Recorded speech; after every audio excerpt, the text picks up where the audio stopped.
Si Lenny, magkalaban yan si Kiko at nanay niya. OVP hindi maluho. Simple lang naka-uniforme sa HR, parang laging pupunta sa sosyalan. Mahina ang 5K damit nila. Ano naman 5K, malu? Pangkaraniwan lang yung 5K. Walang 5K na damit yung mga congressman na yan. Talagang mahinang mahina yan. Hindi magsusuot na 5K na damit yung mga malu. O naman malu. Mura naman ang 5K mo. Hindi sila, kakatihin sila pag 5K lang ang suot nila. Uniteam si Kiko. Opo, clear po. Clear ba tayo kanina kahit na yung pinapakita natin si BP Sara?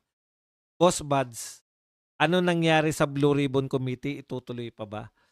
Alam niyo po, ganito talaga yung Blue Ribbon, no? Kahit nung nagsisimula pa lang si Lacson, may pronouncement na yan eh. Nung naging President, Senate President si Tuta Soto, yan na pronouncement nila eh. Isa o dalawang hearing na lang kasi may ICI na.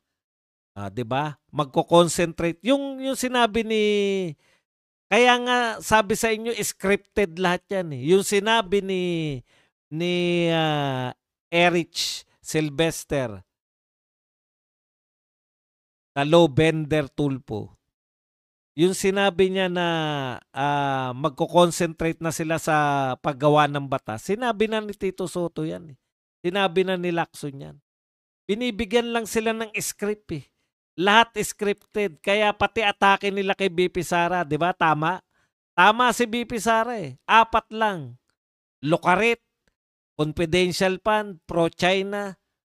Ano yung isa? Nakalimutan. Doon lang, pro-China, Locarit. Ayun. Doon lang sila umiinog.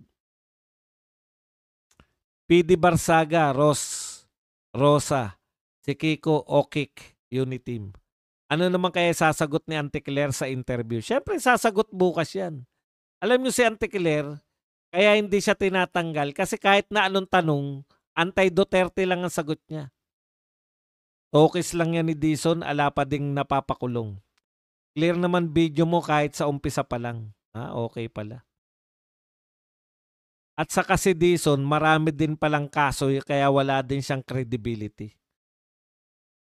Surina Jaba. Kaya yung papel po, yun, Bratinela. Kaya po yung ginawa nila na, yun lang po ang purpose nila, mapatahimik si Marcoleta. Patigilin sa pag-iimbestiga si Marcoleta. Kinakailangan hindi live yung mga investigasyon. Kaya yan po, kita mo, alam ba natin yung sinabi ni kanina? Yung mga pinag-usapan nila doon sa ICI? Siyempre, wala.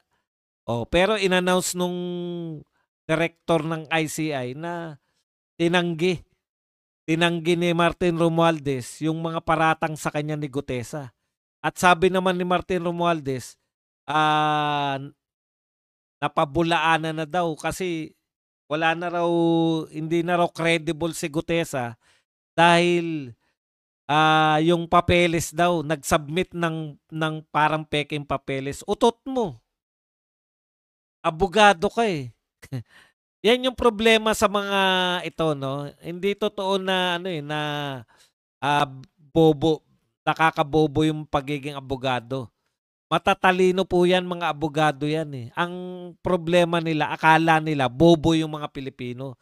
Pag sinabi ni Martin na yung kredibilidad ni Gutesa ay hindi po eh, wala pong maniniwala sa inyo dahil yung credibility ni Gutesa mataas pa rin po sa mga tao.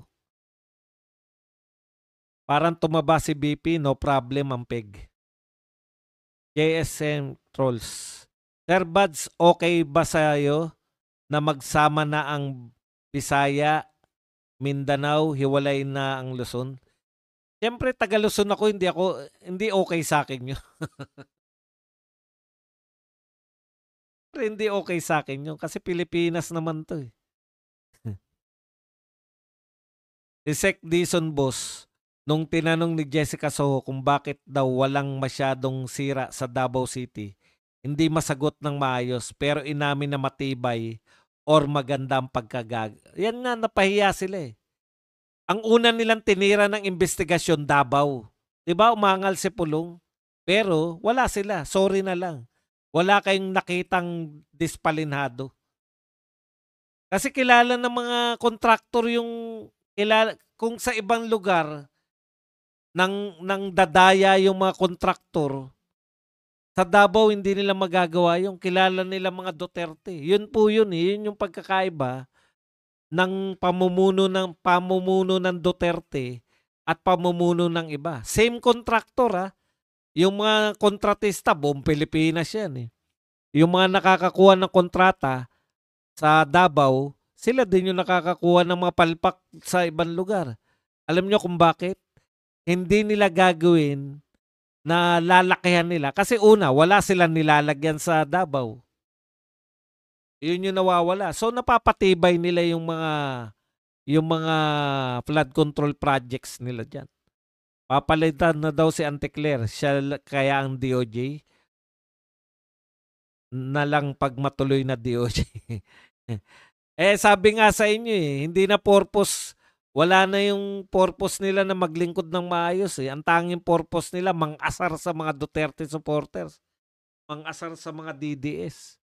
Yun na lang yung purpose nila eh.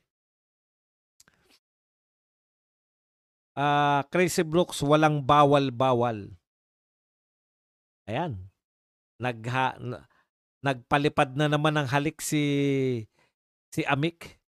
Tatanggapin kaya ni Crazy Brooks? Kabadong, ano masasabi mo sa live ni Attorney Libayan na parang kung walang parang kung walang choose ang mga botante o baka mapunta kay Magalong, mga undecided at mga DDS supporter kasi mga vlogger daw ng DDS ay nag-aaway-away. Anong koneksyon nun? Nag-aaway-away ang mga Duterte supporters, ang mga Duterte vloggers, vloggers. Di ba? Pero subukan mong tirahin ng mga vlogger na yan si Duterte. Ano namin yan? Isusukan ng mga DDS yan. Maaring merong hindi totoong Duterte supporter dyan sa mga yan. Ako, mahalata ko naman kung sino yung mga hindi Duterte talaga eh. Napipilitan lang silang sumuporta dahil mawawalan sila ng tagapanood eh. Malaki mababawas ang tagapanood nila. Hindi yan totoo na nababawasan dahil sa away-away ng mga vloggers. Lahat yung mga yan, Duterte. Kaya nag-exist pa yung mga vlogger na Duterte na yan. Dahil Duterte pa sinusuportahan nila. Subukan nilang hindi nasuportahan si Duterte. Yung mga Duterte supporters, mas supporter sila ni Duterte kaysa sa mga vlogger nila. Maaring sa away ng mga vlogger, halimbawa sa pagitan na sino ba yung mga lantad na away? Halimbawa, yung Maharlika tsaka to sila Joey.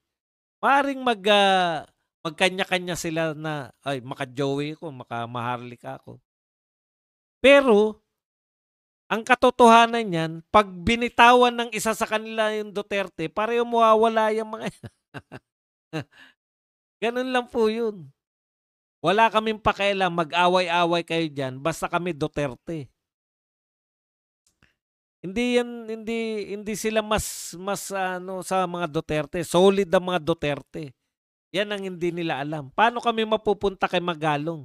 Si Magalong hanggat inaayunan niya lang si Duterte. Once na si Magalong ay bumanat sa Duterte, di ba? Lahat yan. Maski si Kiko, basta nag-iba na ng tono si Kiko at hindi na at salungat na sa mga Duterte, pati yan bibitawan natin yan. Mas supporter kami ni Duterte kahit kaninong vlogger. Hindi ganun ka-powerful yung mga vlogger pagdating sa hawak sa tao. Sa sobrang organic ng Duterte supporters, nagkakaasaran na. Sir Buds, nakita mo ba yung part ng concert na present si Kiko at family niya? Nagsigawan ng mga teenagers ng Mga kurakot, ikulong na yan. Concert Nino. Sir, natumbok mo kasi mawawala fanbase nila. DA suspect lang naman ang mga naman and not yet convicted.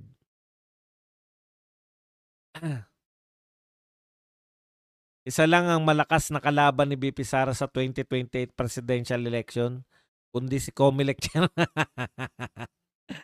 George Garcia lang. Kaya ako, kapag nasa rally ako, ang sinisigaw ko, patalsikin si George. Alam mo, walang magagawa si George Garcia pag masyadong,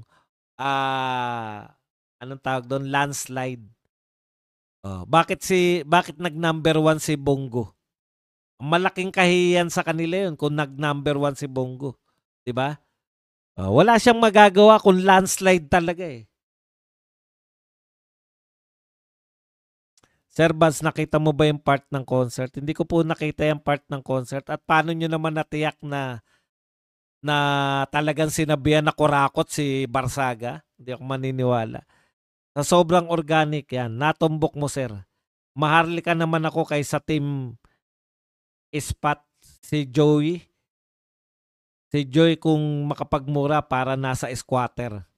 Abraham Launggayan. Sir Bad, sabi ni Martin, malinis daw siya. Hindi kaya yung janitor ng HOR ang may utak sa lahat ng kalokohan. Yan yung problema eh. Gusto nyong linisin yung sarili nyo sa ICI. Paano nyo malilinis? Hindi naman live. Napanood namin yung live si Gutesa eh. Sinabi, dinalang ka ng maletang pera eh. 35 na maletang pera yung dinala sa'yo. Yan yung problema nyo. Napanood namin si Gutesa na very, naman, no? Sa tingin namin, kapanay-paniwala. Tapos ikaw, hindi namin napapakinggan yung paliwanag mo eh. Ang kaisa-isa mong paliwanag labang kay Gutesa na, na si Gutesa? Pinabulaanan na yung sinabi ni Gutesa. Sino nagpabula? Ikaw? Imposible naman na si Saldico. Wala, hindi pa nagpapakita si Saldico. Wala namang tiwala sa inyo. Ibig nyo sabihin, between Gutesa at sayo Martin, kanino kaya maniniwala yung tao? Hirap daw makasulisit sa loyalist. Kaya dapat Duterte para may pang-ed sa Friday group. Ako hindi ko pinapatulan yung mga yan. Mag-away-away kayo dyan. Pero once na banatan yung mga Duterte, puta, tirahin namin kagad kayo. Ginagamit nyo lang pala mga Duterte. Sige lang. Kung hindi man kayo Duterte, kung kating-katiman kayo na umalis sa Duterte, problema nyo yan. Hindi namin problema yan.